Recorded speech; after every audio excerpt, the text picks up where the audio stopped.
Good evening. I want to give you a very warm welcome to our 30-minute workshop tonight, especially for nutritionists and herbalists number 2.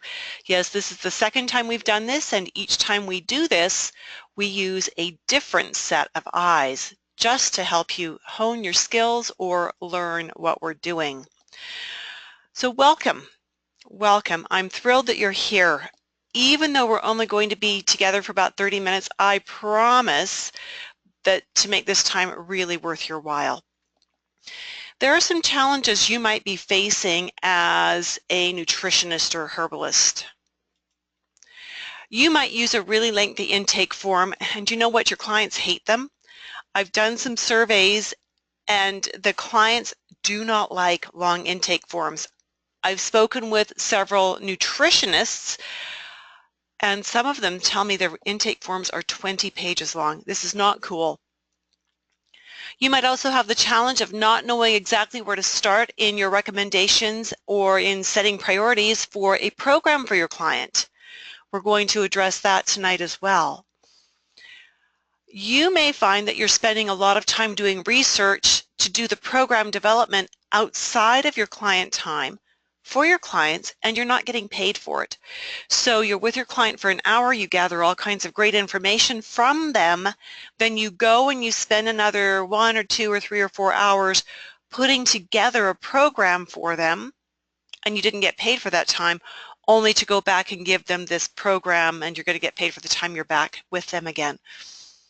The fourth challenge you might be facing is that you spend all that time making this beautiful program for them, and you take it back to them, and they are so overwhelmed with all the information you're spewing at them, because that's how it feels, that they don't come back after that second appointment.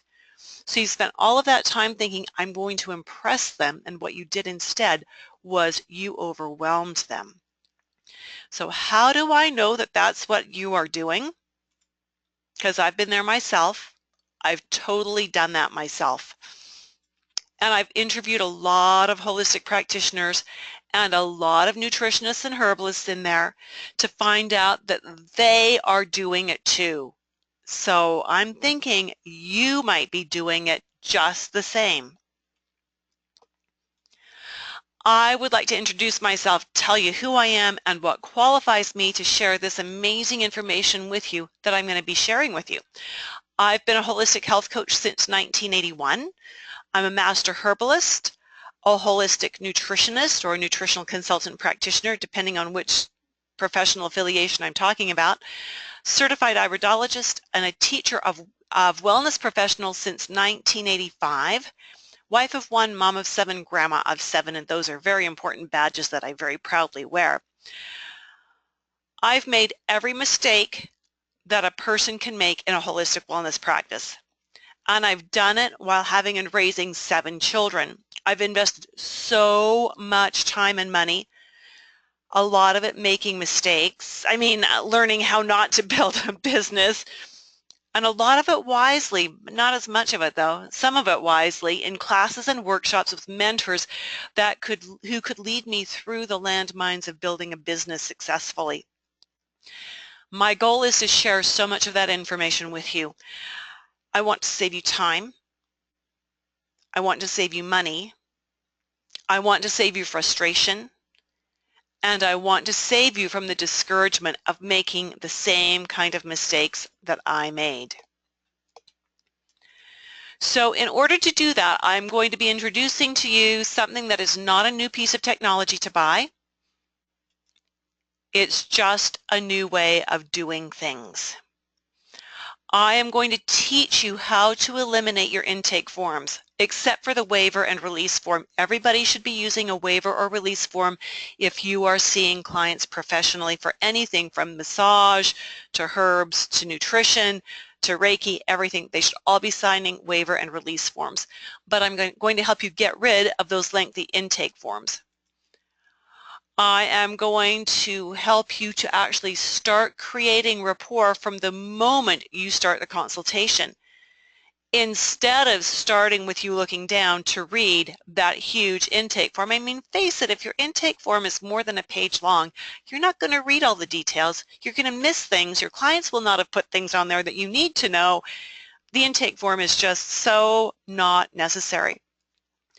I'm also going to teach you how to do a core assessment in less than 5 minutes. I know you're thinking, holy Hannah, that's not possible, but I'm going to teach you how. I'm going to demonstrate one tonight, but I'm also going to demonstrate the thinking behind the process, so it will take me a little bit more than 5 minutes.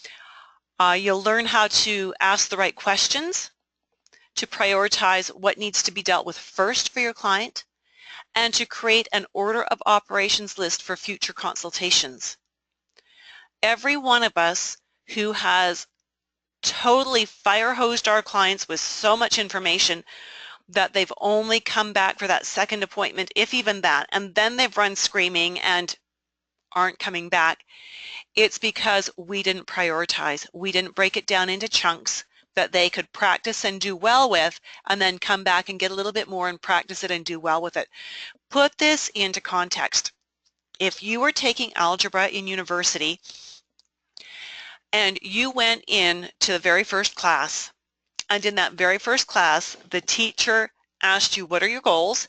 And you said, you want to be an algebra teacher in high school. And they proceeded in the next hour to give you everything you needed to know for the entire course. How much of it would you absorb? How well would you do with it? And if you are like most of us, you wouldn't do well with it. You wouldn't absorb most of it. You'd end up nearly in tears. That's how our clients feel. So we need to prioritize, create an order of operations for them. That sound too good to be true? Well, I'm going to demonstrate how you can actually do this, how you can literally gather that base of information, then let that base teach you what questions to ask your client. And in doing that, the assessment actually becomes a rapport-building intake without wasting your client time to fill out 2 or 3 or 20 pages of intake, and without wasting your time to read a bunch of gobbledygook that they thought was important but really is totally irrelevant. So what do you do to actually start a consultation? Well, you find out their name, of course. I even left that off. That was bad. Slap my fingers for that. You find out their gender, their age, their height, their weight. You need all of that, just basic demographic and physiographic type of information. And then you need to find them what problems they want your help with. Why did they come in to see you? Stomach aches, headaches, they want to get pregnant, arthritis, whatever. You want to know what is on their priority list. And then you also need to know what medical diagnoses and prescriptions they are currently using. So have they been to the doctor? You need to note that. You need to note what the doctor told them they have and what medications they are taking. That's just called butt covering.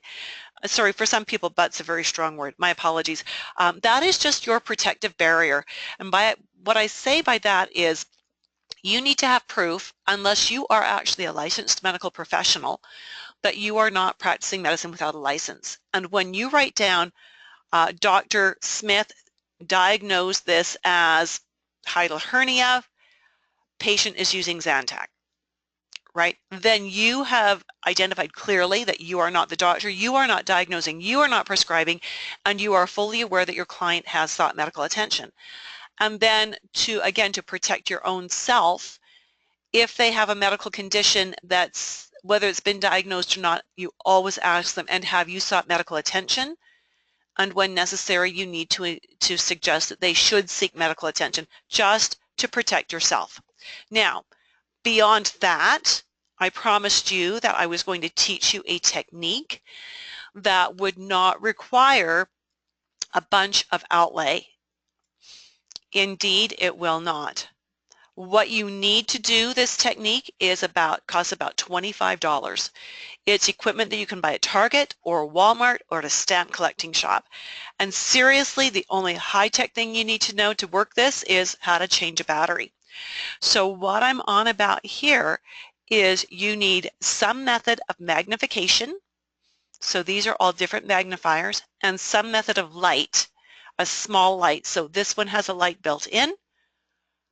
This magnifying glass and this pen light go together, and this is a stamp magnifier that stamp collectors use.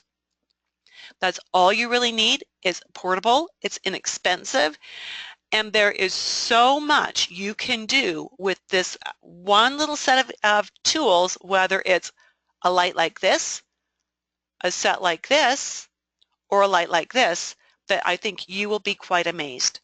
So what we are talking about is iridology. You can look into someone's eyes and read them like a book. Really, pretty much true, seriously. Here's just one beautiful thing about iridology, and there are many. Iridology is not a diagnostic tool. It is an assessment tool.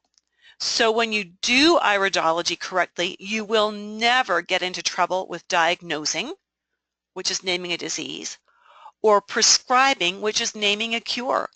But you will have so many critical insights into how a person is put together and where their genetic strengths and weaknesses are, that you will be able to lead your clients to better health very easily. The irides, and you may not have known that irides, that's spelled I-R-I-D-E-S, is the correct plural of iris when we're talking about the eyes. So I'll be using that word a lot in the next 20 minutes. The irides are genetic indicators. That doesn't mean they can't change, only that it takes a lot of work to create enough change in the body for it to be reflected in the irides. Because you see, the eyes give us gifts of information, but they do not give us disease names. The info they give leads us to the next question, and the next question, and the next question, and of course each question has precious, valuable information.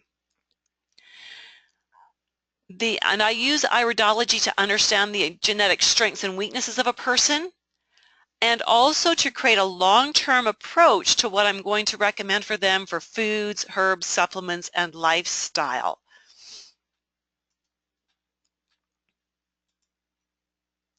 So taking this further, just like you, when I start a consultation, I make a note of the person's gender. So these eyes are from a female who's 54 years old. She is 2 years postmenopausal. She weighs 180 pounds and she's 5'9" tall. I also ask her what her main concerns are. She's had a year-long history of diarrhea. She wakes up nauseated. She has 3 to 5 hot flashes per night for the past 2 years. 6 migraines per year that are triggered by light and weather. So I asked her, is she taking any prescriptions? And she said no, but she had a recent diagnosis of labyrinthitis. So this is just the context. And I know you already do this in your consultations right now. This is just the foundation. Now, for those of you who don't know what labyrinthitis is, anything ending in itis, is an inflammation of. The labyrinth is the inner ear where we have the sense of balance, where it originates from. When people have an inflammation in there, they tend to have problems with vertigo and with nausea and with dizziness. Okay. And so when she mentioned labyrinthitis, that alone gives me some ideas of what I need to be looking for and asking about. So the first thing that I'm going to do is I'm going to slide in real close. I'm going to pull out my little magnifying glass and my light, and I'm going to hold that up towards her eye. I'm going to ask permission to do that. I'm going to start with looking at her left eye, which is this one over here, because we're looking at her face to face. We always start with the left eye. That is just what we do as iridologists. And then when we're done, we look at the right eye. I make a note of what jumps out at me. So whatever jumps out at me first is probably the thing that I need to start on. It's probably where I need to start with asking questions. So The thing that jumps out at me first is the strong contrast between all the white and the dark parts of her eye. And so the next thing that jumps out at me is that we have this interesting little halo here hugging the pupil. And actually that there's a third thing that kind of looks at me, or that jumps out at me, and it's what is happening just inside this ring that is coming around here.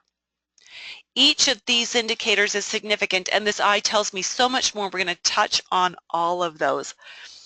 So when we see first off that she has blue eyes, we know we are going to start with asking about a history of arthritis, asthma, allergies, skin, kidney problems, and inflammation, because blue-eyed people always have more of a predisposition to being too high acid in their tissues. So we are going to then maybe not make these suggestions right out of the gate, but we're going to be thinking, oh, she probably needs more to have a really high level of leafy greens in her body because that's very alkalizing, and we need to eliminate coffee, tea, green tea, black tea, and white tea, things that are going to be acidifying for her. And then I am going to look up, oops, sorry, that jumped, there we go. Look up here, and what I'm seeing is a bit of a corneal arcus, as we call it, and it shows up fairly strongly here as well. So I'm going to ask her, does she have foggy-headed days? Well, she doesn't have foggy-headed days, but do you remember that she talked about having migraine headaches? She also mentioned dizziness, which I forgot to put on that first slide, and she's been diagnosed with labyrinthitis, so we know that something is going on in her head, physically going on. We're not saying she's crazy. We're saying that there is something physically not right there. And so when we see this forming, and this is actually one of the things that is not a genetic indicator, it's something that is acquired over time, we know that we need to work with circulation to the brain. So we need to incorporate healthy fat foods and healthy proteins as well. And we need to get her doing daily physical activity.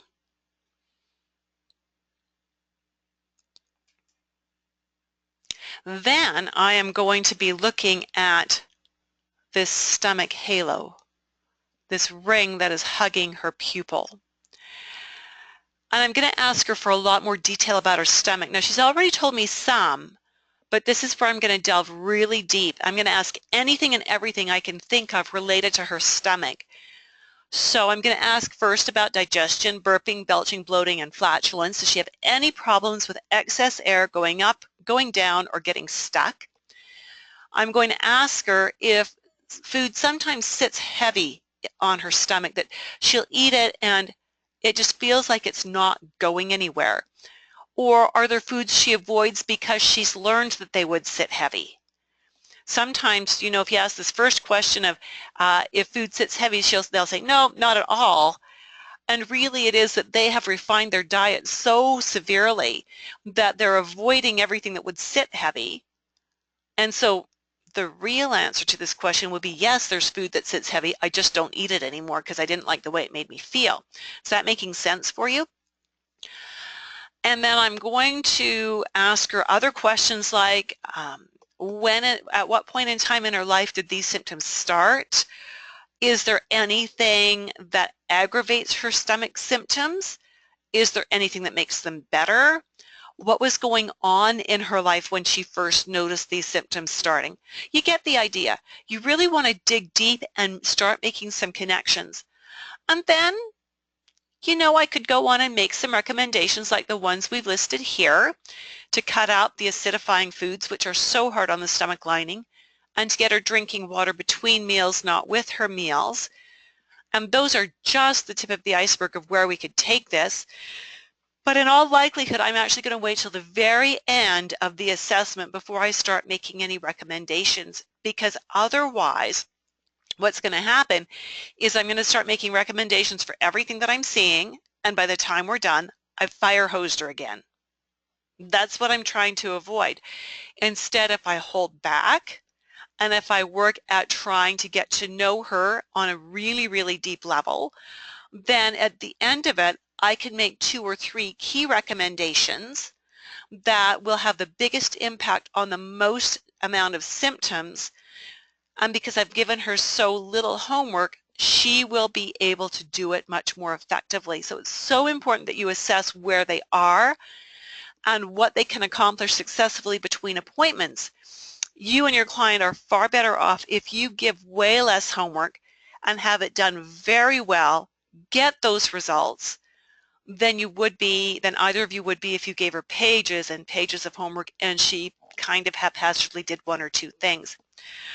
Often there's just one thing that'll be hugely impactful for them. So for this person, cutting out the coffee, by the time we get to the end, you're going to see that that was one of the big recommendations that I was going to make for her. And it'll have an impact on so many symptoms. So our job is to educate them thoroughly, not just on the what we're recommending, but the why we're recommending it and the how for them to actually carry it through and get it done. We'll make some more suggestions for that as we go here. Then I'm actually going to look at the inside edge of the collarette. Now, this line coming around here, you can see this line that weaves around here. This is called the collarette. Just inside it, we see everything that's correlating to the small and large intestines. So when I see a collarette like this, I know I'm looking at small and large, and I'm going to look at some things here, and I'm going to see some things that make me go, and ask her some questions. I'm going to ask about her bowel health and her habits. Now, she told me that she's had a year of diarrhea, and I might possibly recommend adding some yellow and orange squash to her diet. That's easy enough. Remember, she had the nausea and the diarrhea, and those are coming out of the gut, so there's something not right with the gut. And there's a lot of indicators going on here that we're not going to get into deep detail on because we just don't have the time for it tonight. Now we looked initially at the idea of the white versus the dark within the iris, and I said that was one of the things that really got my attention, was how much real bright white there was compared to how much dark and even how much normal colored eye. When we see that bright white again, it's an indication that she's prone to having way too much uric acid build up in her body. And so I'm going to ask her about inflammation. I'm going to ask about stiff joints, sinus issues, because that's inflammation of the mucous membranes, stuffy sinuses, skin conditions like eczema and psoriasis. Those all indicate acid.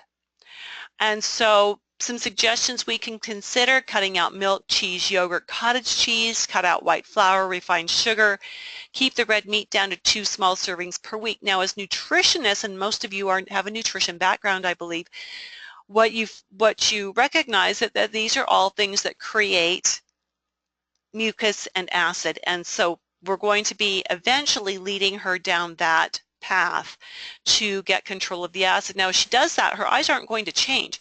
This is her genetic predisposition, and what it means is that the more she eats of this, the more of these kinds of symptoms she will have, because she has this in her eyes. So she cuts out these foods, the likelihood of her body being able to cleanse and reduce or eliminate these symptoms is significant, but this will stay in her eyes because that is her genetic predisposition. Then I'm going to notice that, oh, look at all these dots around the edge. Aren't they pretty? I think they look like little candles or little Christmas lights. Okay, that's just kind of weird, but I know it's what I think. And they tell me that I need to ask about her immune system. These blobs are called tophi. And so they suggest that her lymphatic system is not really great at flushing itself out. So as you already know, if the lymphatic system is sluggish, the immune response will always be poor. And the person will be prone to either frequent infections, or they will just never feel completely well. So I'm going to ask her about her history of swollen glands. I'm going to ask her about her immune strength. Does she catch everything that goes past? Does she get sick 2 or 3 times a year or more? How often does she have to use antibiotics? What are her other favorite ways of dealing with infections? Because that's going to give me a clue as to how strong or how weak her infections really are. And then on the list of things that I could consider suggesting, again, it would be daily whole body physical activity, because that is so good for making that lymphatic system flush. Cutting out the milk, the cheese, the yogurt, the cottage cheese, cutting out white flour, refined sugar, keeping the red meat down to 2 small servings per week. So all of these kinds of things can take some of the stress out of the body. Certainly there are more things that we can recommend, but again, we want to be able to prioritize things, and we want to find out where she's at, start there, and build from there, rather than coming in with a perfect program that would be absolutely impossible for her to do. If she can't do it, it's really not perfect. So she hadn't made any comments about her lungs, but when I look at her eyes, I go, oh my goodness, what is her lung history? So when we look again at her left eye at 15 minutes, so in here, and at her right eye at 45 minutes, right in there, and I've got that backwards, don't I? Left eye, right eye, sorry. Sometimes I'm functionally dyslexic. And so right eye and left eye, sorry. That is the lung area. And when we see that, and when we see there's more bronchial stuff out here as well, we want to ask her about her lung health over her entire life. So asthma, recurring lung infections, does she get bronchitis once a year, whether she needs to or not? Has she had pneumonia? We need to ask about grief and loss issues, because the lungs are where we store that kind of energy, the grief and the loss. And we may want to suggest adding broccoli and cauliflower to her diet. So we do need to ask about things that we see in the eyes, not that the eyes change because she's had the problem, right? When I see something sitting in a lung area, it doesn't mean she has had a problem and now we have a marker in the eyes. When we see the marker in the eyes, it says there's a genetic weakness there that makes it more likely she will have problems there. Okay, so when we ask about the history, we are confirming that yes, the area is weak and she has had problems there. Now, and we need to ask, we really do, because people will forget or leave out parts of their health history because they think it's either unimportant or it's not relevant to the situation at hand. Often, though, it's these little bits and pieces that are the bits that make the entire health history make sense.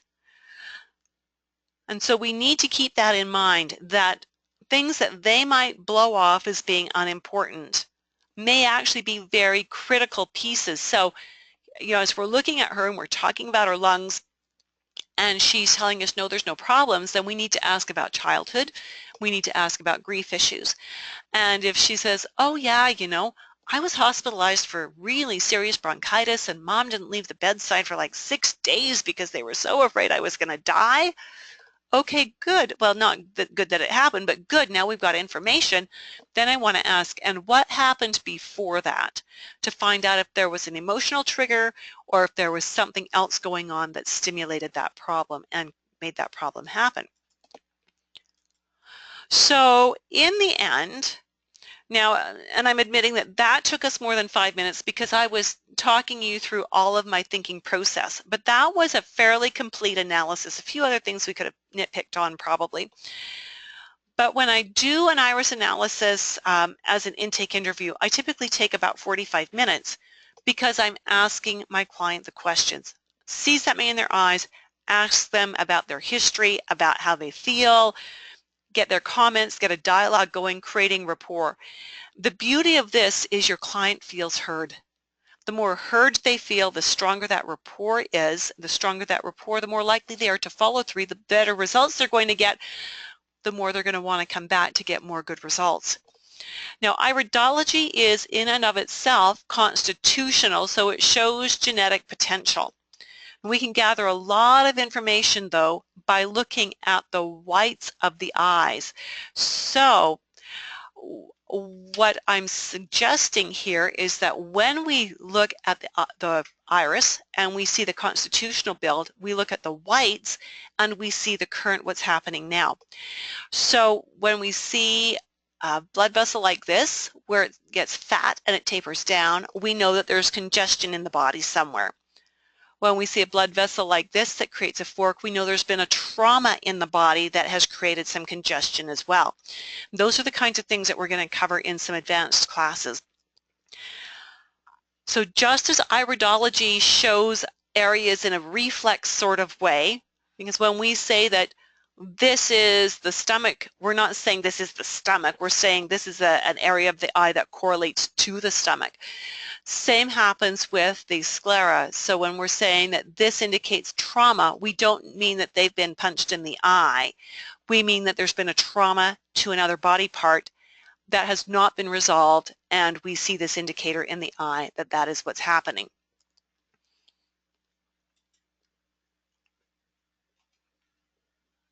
So we don't have time to go into all of the details specifically of the recommendations I made. We're going to touch on a few of them, but I will let you in on a little secret here. In September, I'm going to be teaching courses that will include iridology, sclerology, nutrition, and herbology. And I will teach you the markings, the questions to ask, and the recommendations to draw from so that you will be able to develop your program recommendations right in the client session without spending another 2 or 3 hours of your own unpaid time developing a program. So in the next few weeks, in the newsletters and in these 30-minute workshops, because I do one of these every couple of weeks, I will begin sharing the registration details with you. So back to this set of irides, based on her initial concerns and the questions I asked and from what I saw in her eyes and the answers she gave, and because I understand food, herbs, supplements, and lifestyle, the recommendations I made in our first appointment were, I put her on a 7-day bone broth veggie soup cleanse. That was all she had for 7 days, was homemade soup made from bone broth, veggies, and some pureed legumes in them. And then for the next 3 weeks, I had her cut out all tea and coffee, white flour, and refined sugars, and increased her water consumption to 90 ounces. I kept it just that simple. And at her 4-week appointment, we started with asking about how the past month had gone. How had she been with the changes? Was she able to implement them? And she was. She did a very, very good job. And I asked her how she was feeling now and if she'd become aware of symptoms leaving or other symptoms popping up. And she couldn't remember what all of her symptoms were, and that often happens. So I went down the list that I'd written, and I asked her about the dizziness, and no, that was pretty much gone. I asked her about the nausea, that was completely gone. I asked her about the diarrhea, that was completely fixed. I asked her about hot flashes and night sweats, she said that was about 50% better. And I asked her about headaches, and she said they were gone as well. She had discovered that she did cheat a little bit, and she had some Chinese green tea, and she noticed that it made her hot flashes and her night sweats worse. That was great information because she had gone for several weeks without it. Hot flashes were gone. She had a little cup of that. Hot flashes came back. She could make the correlation that what I taught her was good, right? So with that improvement and with that much improvement, we were able to move forward and work on her adrenal glands, which was the next step for her. Now I see that there are some questions here. So Sue J, I hope I pronounced that right, said she finds that if people get feeling better after the first appointment, they sometimes don't make or keep the follow-up appointments. How can I encourage people to return even though they are starting to feel better? I like to plant seeds. So I've done the analysis and I've made these recommendations, and again, I'm going to teach them. The reason I'm suggesting bone broth for a week is because I want to rest your gut. I want you to get the glutamine out of the bone broth to rebuild your gut lining and see if we can take some inflammation out of there. And then we're going to work with reducing acid levels by getting rid of the high acid foods in the next 3 weeks after that. Once we've done that, we will be able to dig a little deeper, and we will be able to look at why X, Y, and Z are happening, and we'll be able to find solutions for those.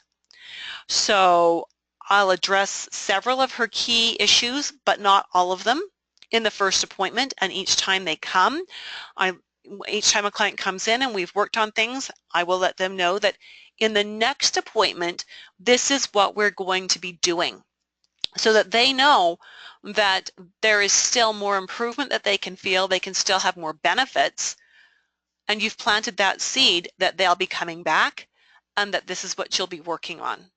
And I find that with that, I have about a 90% follow-up rate for at least 6 appointments. And by the end of 6 appointments, realistically, we've done 90% of what they need to do. And at that point in time, and those appointments are typically at 1-month intervals, at that point in time, then I can put them on a 6-month recall and explain it from the perspective of, it'd be great to have you back in 6 months just to make sure everything's holding, to see if anything new has popped up, and to make sure that we are keeping you in awesome condition. And it's always, yeah, great, yeah, give me a call, send me an email in 5 months and let me know so we can book that. Okay, so it's just really important that you plant the seed, let them know what's coming next, that there is something coming next. So when you understand the iris and the sclera, you can, this gets so exciting, integrate all of your nutrition knowledge on the spot, because you've got the nutrition training, or you've got the herb training, or maybe you've got both. And you can right then and there start rifling through those files in your brain for what to do and pick the 2 or 3 top things that will be the most impactful. You can integrate all of your herbal knowledge just sitting right there. Now, you design their program while they're there. That's not to say that you might not want to, for your own benefit, spend a little bit of time afterwards doing some research and just rounding out your knowledge base if you feel the need. I do that sometimes, but you know, if you've got a solid base, for most of your clients, you will not need to invest that extra time at all. You can integrate all of your lifestyle knowledge. You might know about sleep cycles, you might know about stress, you might know about the importance for exercise, you might be an exercise therapist where you can actually suggest specific exercises for them to do. And when you understand the iris and the sclera, you can incorporate all of that. And as I mentioned earlier for Sujay, you can prioritize which pieces of education, homework, and that's a duplicate, and education to share with your clients. Sorry about that, I thought I proofread these. So you can prioritize the education and the homework that you want them to do, and make notes in your files or in your records for the things that you want to be doing next and next and next and next, so that you have a plan. So can you see how incorporating iridology, nutrition, herbology, and lifestyle into the assessment and recommendation process can help you to eliminate your lengthy intake forms? Nothing says I'm trying to practice medicine more clearly than having a lengthy intake form, right? You really want to avoid that. Can help you to know exactly which problems to address first and what recommendations to make, right? It can significantly reduce your time doing research and your program design time outside of client time, because I'm going to teach you how to pull all of that knowledge together, and if there's pieces missing for nutrition or herbology, I'm going to give that to you. And it can, most importantly, it can keep you from overwhelming clients with too much info and encourage them to be long-term repeat customers. Or clients. I have clients that have been with me for 30 years now. I don't necessarily see them every month. I may not even see them twice a year. Some of those clients that have been with me for that long, I probably see once a year, maybe once every 15 to 18 months, because they know most of what they need to be doing, and they're coming in for me to troubleshoot new things. So we might see them 2 or 3 times to get that new issue fixed as they're getting older and their bodies are changing, and then they'll disappear for another year or year and a half and then come back for another little tweak on things, and that's great. So I am doing these little 30-minute iridology intro workshops every 2 weeks for the duration of the summer. and I hope you're going to join me for them. I'm hoping you learned something here already. And be on the lookout for information about the integrated iridology courses that I will be starting up in the fall, in September. So as we do that, again, they're starting in September. If you are not currently on my email list, if you're not getting my newsletters about the iridology workshops, you want to go to the website iridology.education, and you want to, when that nasty little pop-up box pops up, opt in for that free iridology chart. It's actually the chart we'll be using in our classes, and that will add you to the list, to my newsletter list, that will keep you apprised of when these iridology classes are coming up. When I do the classes, there will be a few different levels, ranging from just solid basic iridology to preparing people to do their iridology certification with the Iridology Practitioners Association, and there will be a level eventually later on in the year for master practitioners. And if you aren't already on the mailing list, do get there. Do just go right to iridology.education, get registered, get on that list. If you go to iridology.education and click on the Courses tab, you will see that the next one of these is happening on July 26th, and you can go in and register for that right then and there if you would like. So my friends, I apologize I've kept you for 41 minutes instead of the 30 I promised, but you know, I get so excited with teaching and there's so much to share with you that I really hope you'll join me again on July 26th, and I hope you will start thinking about whether you would like more information and to be able to build your iridology, herbology, nutrition base for the work you do with your clients. I look forward to seeing you in a couple of weeks, and stay safe and be healthy. Bye for now.